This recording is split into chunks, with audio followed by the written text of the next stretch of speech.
When Tropical Storm Allison blew into Texas, it dropped 10 inches of rain in a day. Actors have helped us reconstruct the events that began on June 26th. It was raining all day. The ditches were flooded. Of course, the kids thought, well, this is fun. Tricia and Crystal were asking me all day long to go outside because they saw all the kids outside playing. By around 7 p.m., the storm had passed, and the floodwaters it left behind were draining away into Houston's storm drains and bayous. Karen Reese finally let her daughter Tricia and her niece go out and play in the front yard. Neighbor Ruth Strong happened to see them. I was in the kitchen, and I looked out the window, and I saw two little girls out there, and they got in the ditch. It was real deep, and the water was moving real fast, and Trish fell in.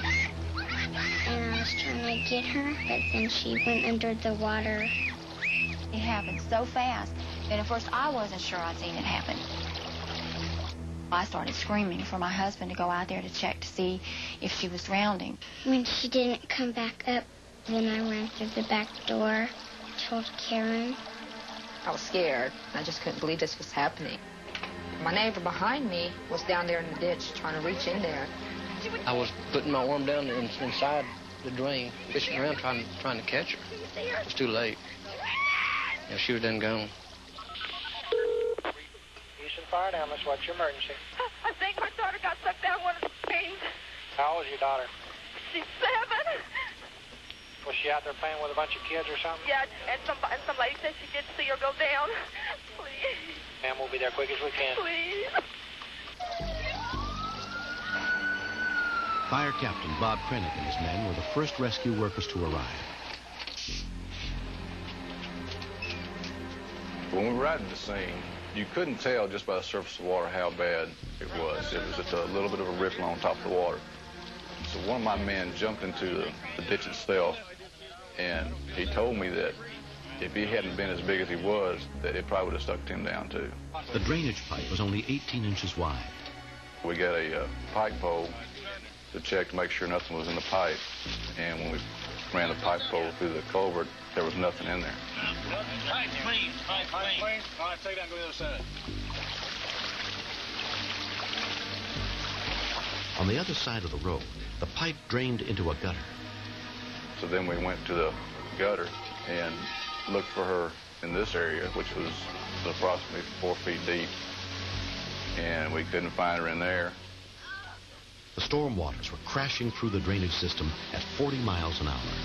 The manhole pipe was full of water, and it was rushing at a pretty good clip down there. We just thought it had been impossible for anybody to hang on. I just kept on crying to Trish, just asking her to hold on. She's fragile. You know, she's not a fighter. I felt helpless. The police dive team arrived, but there was little they could do. We felt the chance of survival at the pipe site itself was very minimal. If she had got swept out to the bayou, she might have had a chance to live. So at that point, the divers went down the bayou. The drain coming into the bayou was checked, and they searched the bayou and up and down the banks for an hour or so, and came up with nothing there. We had men on the bayou banks themselves searching for her, and we had them on bridges watching to see if she'd come by. The longer the search went on, we just had a real bad feeling. They had been searching for more than 3 hours with no sign of Tricia. The hardest part was just standing there, watching them working at that drain.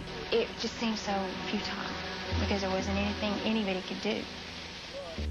So the dive team came back and gave one more final check and came up with nothing. That's when they decided that it was time to call it off. And it was just like a hopeless feeling when you know you've done everything you can do and you still didn't find anything. I couldn't believe it. I just kept thinking, why Trish, not Trish? Trisha, no. You have your hope that she's out there alive.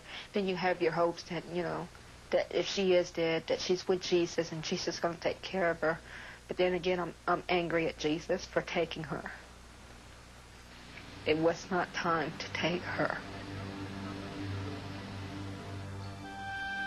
Very early the next morning, Before the police dive team returned for its final search, Trisha's 15-year-old cousin, DeVincent, set out to look for her one more time. I didn't want to believe she was gone, you know. I didn't believe it. I went a ways down the street, and I saw two guys. They had blueprints in their hands, so I approached them asking, "Are y'all here looking for Trish?" Tim Gabush and his partner were checking sewage pipes in the area for storm damage. We had heard about it on the radio, that a little girl had disappeared, and we just assumed the worst. And then he told us it has happened a couple of streets over. And we asked him, well, you want to show us where it's at? I didn't see how it was possible that she was still down in there after all the water that had been raging through the ditches. When I opened the manhole, the first thing that went through my mind is I'd rather not find anything than a dead little child. I'll just check this one, Vincent. Can you hand me that flashlight when I get started? The storm waters had receded enough to allow Tim to climb down the manhole to the main storm drain. I shined the light down the line, and at first I thought I saw something, and I didn't want to believe it at first, and then I saw a little bit of movement.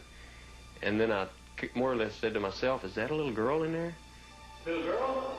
And then finally I called out to her, and she answered back, who are you?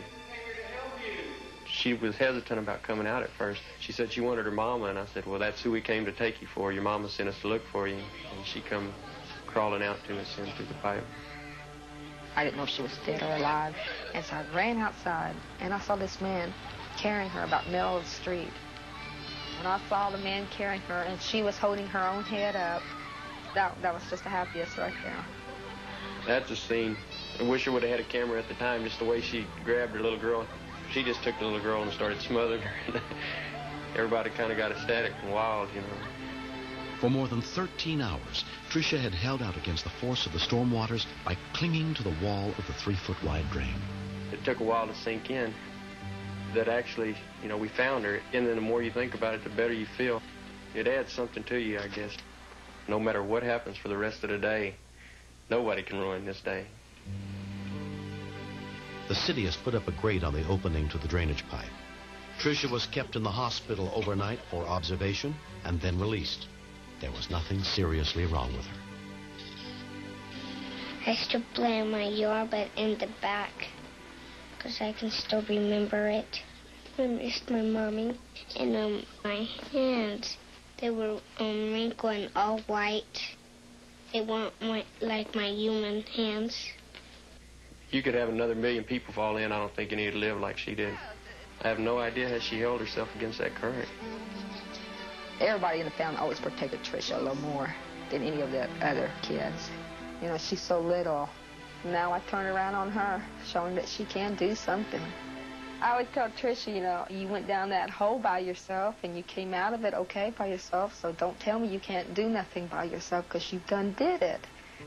And thank God that, you know, he gave me that miracle to, you know, look over her and make sure that she's going to be okay and come home.